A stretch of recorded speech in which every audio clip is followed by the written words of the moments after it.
like you heard that from Evan Lazar yesterday, the take that launched 1,000 ships and also got scrubbed off of the Patriots.com website.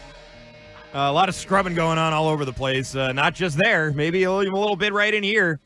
As this thing has gotten it's taken on an entire life of its own, become bigger than the story now. I mean, listen, whatever you think of Lazar's take there, it was not something that I think was going to last all the way through the weekend, Andy. I don't know if you agree with that or not, but when I first heard that, we saw it. We talked about it. We even asked Kern about it yesterday, and I kind of just thought it was this throwaway thing that maybe the Patriots would have a problem with, like, hey, don't talk about mutiny, like you're a team employee, don't be saying that. Or something, but like not anything that they would take an eraser to like this and then make that the story. And now all of a sudden, I mean, everybody's got to address it. It's this whole thing. You heard Mayo talking about it today. Everybody's got to get questioned about it. It's become a much, much bigger deal than I think it ever would have been if they had just let it go and just let it die on the vine. But now here we are, and I think, Andy, that this puts a much more emphasis on this game this weekend, much more than there would have been otherwise. Now, this is a referendum not just on the Patriots and their season. I mean, I don't think anybody really thinks much of the season at this point. This is a referendum on Gerard Mayo, and can he keep this locker room together? Can he keep this locker room from completely imploding on itself? And that's what this weekend's going to be about. And it wasn't until Evan Lazar said that, and the Patriots scrubbed it. Like, it's kind of amazing that it came to this. Yeah, I don't have a great relationship with Evan Lazar, but I'm on his side totally here. He misspoke. He said a word he shouldn't have said. We talked about it yesterday. I thought mutiny was too far. Lose the locker room? Fine. But mutiny, there's a certain implication, nefarious, like, oh, they're going after him. They want him out. You mentioned it. He's going to walk the plank, yeah. Right, right. But I still think even with a poor word choice, and you and I both know, maybe better than most, that you can get emotional in this business. You start talking about things and, it can go off the rails and you say some things, whatever. Maybe you call your co-host an idiot or a dummy or something. No, that doesn't happen ever. No. But once you cover it up, scrub it, like that just magnified the story, extended the story to the point where I was actually stunned when I clicked on Boston.com this morning and their little top stories. Number one was this. And it didn't need to be. Quite honestly, it shouldn't be. But no doubt you are right. This puts a greater they need a win. I thought in a way, and I meant to say this earlier in the week, but then I'm like, no, it doesn't really make sense, you dumbass. Like, don't say it. But this feels like a must-win game all of a sudden because I don't know how many times you're going to be favored. Home, road, whoever the opponent is. You have an opportunity here. Maybe they don't even deserve to be favored, but they're indeed favored. And people are looking at this as a very winnable game for a team that has fallen on its face the last couple of weeks on the road. And now you add this whole thing, which players are disputing. Karen Garigian, as she always does a good column, gets, way false quote from a veteran off the record about Gerard losing the locker room. But I think this was created inside the walls of Gillette Stadium, and I don't mean by Evan Lazar doing a podcast. He said something. Okay, I lived that life for 20 years. Yes, was it dumb? Did. I would have heard it. I would have absolutely heard about it from multiple sources. I don't know what the ramifications would have been, but to scrub it? I mean, I think even today would have been easier for Gerard. If you don't scrub it, Andrew Callahan asks about it, and you say, listen, we all know what the NFL is. It's entertainment. All teams have web departments, video departments, podcast departments. We cover the team internally, and all these guys have opinions. And really, opinions are useless. I worry about the guys in my locker room. I worry about the guys in the football operations, and I've seen nothing to indicate I have anything to worry about. We're all doing our jobs under one craft umbrella. Like, that's all it needed to be. But when you scrub it, the last time I remember scrubbing was when Aaron Hernandez killed people. Like, that was a scrub, like, photos gone, records gone, name, like, get rid of. To me, that's what scrubbing should be left for. Crimes, scandals, things of that nature. Not, did this guy say something on a podcast that he probably shouldn't have said as a team employee? Absolutely. And I'm sure he knew it shortly thereafter.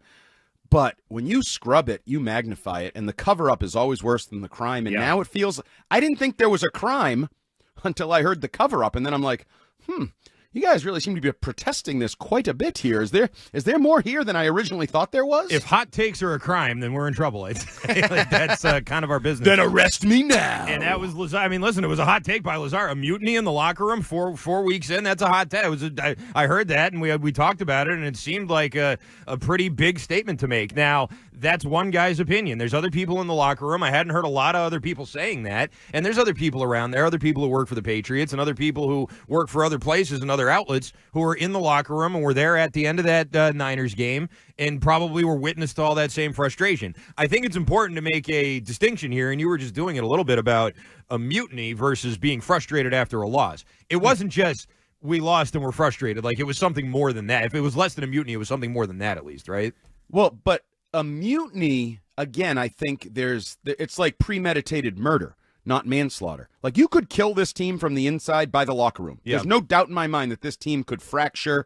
And it was funny because when I listened to Evan the first time, people accused me of talking fast. He's definitely a fast talker. He was. I was wondering if that was Brian speeding up the tape again like he did for us. But when he first said it, he was like, the offense is mad at the offense and the defense is mad at the defense. And I was wondering, did he mean the opposite? Did he mean defense? And then I was like, no, he's talking about Devon Godshaw saying we are free. We're greedy. We're playing for ourselves. Guys have been selfish. Yes, right. The selfish nature of the offense. Guys wanting the ball. And I was like, oh yeah. So he's talking about the internal issues with each unit. Because usually, don't we worry about first and foremost is what we talked about last year. The defense is mad at the offense or vice versa because one is doing their job and one isn't. And we'd be winning games if you jackals over there could finally start doing your job. He's talking about more that the units, but when everybody sucks, there's nothing you can't get mad at we the all other suck. side. Yeah. We're all losing. Right. We've said, special teams, you get your own bus. You guys go your own way. You seem to have done a pretty nice job for most of the year. The other two groups, you're on the losers bus because you guys have led to losing. But I don't there's issues with this culture. I know Tom Curran defended it earlier in the week to Jones and Keefe.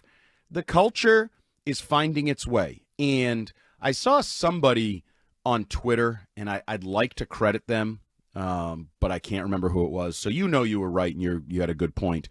But if your locker room is exploding in week 4 of the first season, it's not the coach. It's the people. Right. That means you have too many bad guys, non-locker room guys, because as Curran said yesterday, and I believe this, I've always believed this on all teams, in most businesses, most companies, the 80% in the middle is just going to kind of be the cows that roam one way or the other, and then you got the 10% that are good pulling in the right direction, the 10% bad, and you got to weed out the 10% bad and squash them.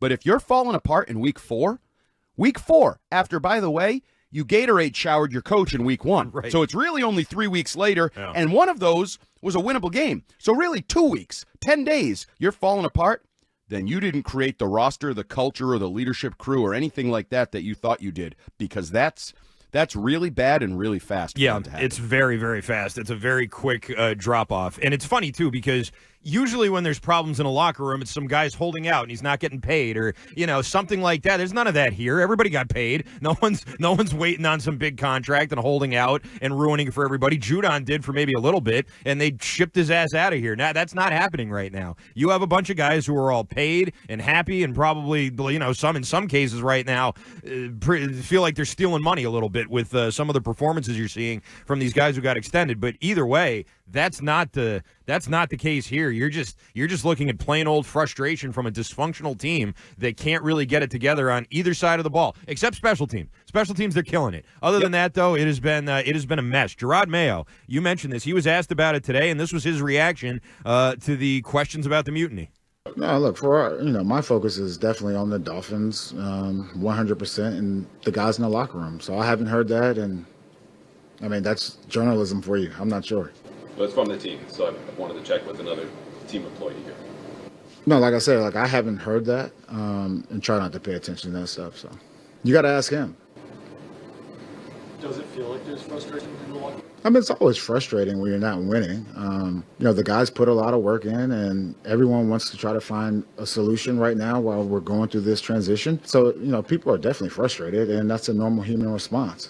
Very normal, very human, yes. Can the Patriots.com Andy pop out for just a minute? Sure. When you say it's from the team, it isn't. And we all know it isn't. We all know that Evan Lazar is not on football staff, correct? He's not front office. He's not an assistant coach. No. He's part of the team media network. Kraft Sports Productions. Right. He's a media guy. Mm-hmm. Evan Lazar is far closer to you and I than he is to Gerard Mayo or Elliot Wolf or Alex Van Pelt or whoever is Scout, right? Yeah. And I get sensitive to that because I lived it for years. That, oh, the team did it. No, I did it, you jackal, and I'm a reporter. I'm an analyst. I'm whatever you want to call me. The team didn't do it. And I think most people are well aware of that. They clamp onto it to create a story because they know they can. Oh, it's on Patriots.com. That's team produced. Like, oh, my God. Well, it's not. It really isn't. It's a guy doing his job as a media member. There's a reason those guys enter the media room the same as all the reporters, and they don't come through the door where Gerard Mayo and Stacey James come from, because they work actually for the team. They are part of the team, football staff. The rest are not. They're part of the entertainment arm, and that kind of annoys me. Also, well, Kraft signs the checks. I mean, let's not completely ignore that. Like it's like Henry owning the Globe and sort of all these other things. It's there's an implication a lot of times, and I think especially when it comes to team media like RedSox.com or Patriots.com, whatever it is, that it's going to be a little lighter on the team. It's not going to be quite so critical, and it usually is going to be, and it's generally how it is. Yes, yeah, and again, I lived that life for years, and I think that's why some people are like, oh my God, if he admitted it, it's 10 times worse than a mutiny, right? Because he would never admit it, because we have this perception that team media is going to be positive. Not even just team media, but by extension, I think people think our Red Sox coverage, for example, because we're a partner, or NBC Sports Boston's coverage, because they're partners, going to be positive. And so that's where I agree with it. There is going to be a perception that if Patriots.com is saying a mutiny, we're teetering on a mutiny, then the riots have already begun and the coup has already begun. You know what I mean? Like that, it's got to be even worse than that, because they normally wouldn't say that.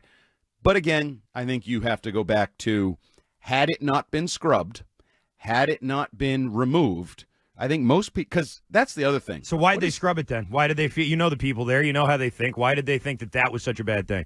Because it was a dumb thing to say and they didn't want it. But I think come on, again, if that's a crime, you got to lock us all up. Right. My guess is they regret it.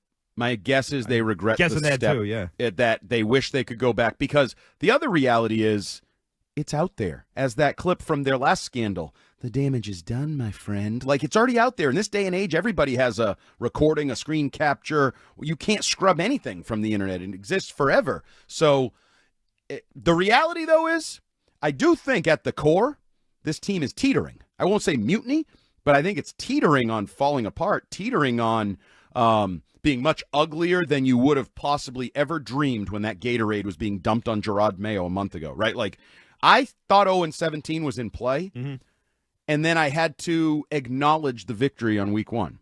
Now it feels like not only is 0-17 in play, you're like well on your way, right? Like, this feels far more negative than 1-3.